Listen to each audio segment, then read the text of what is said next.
2011 was a good year to be a silver supplier. The silver price was around $35.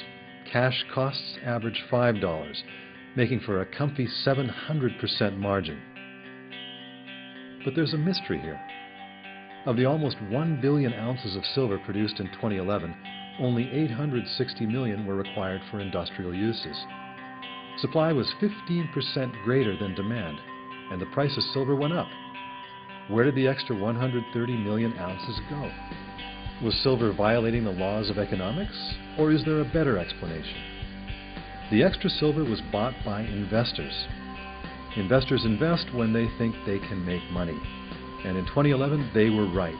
The average price of silver rose 74%. Silver is traded on COMEX, the world's largest silver exchange. Unlike, say, televisions, there's only a limited number of places you can buy silver.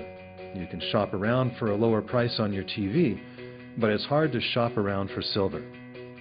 Practically speaking, when you're talking about the price of silver, you're talking about COMEX.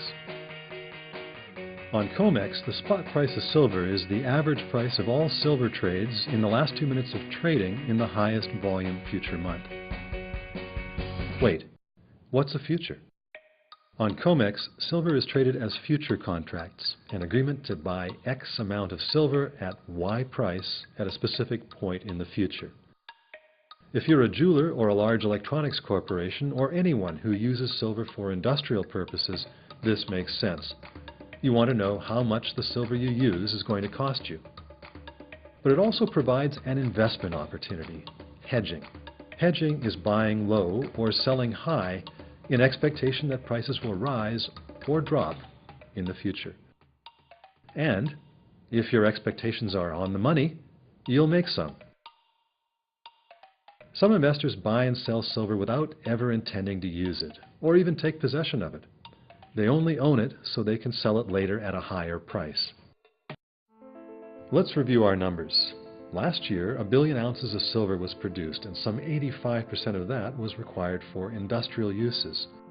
But the total amount of silver traded on COMEX was 182 billion ounces. That means that for every ounce of silver produced in 2011, it changed hands 182 times before it left the market with the person who's ultimately going to use it.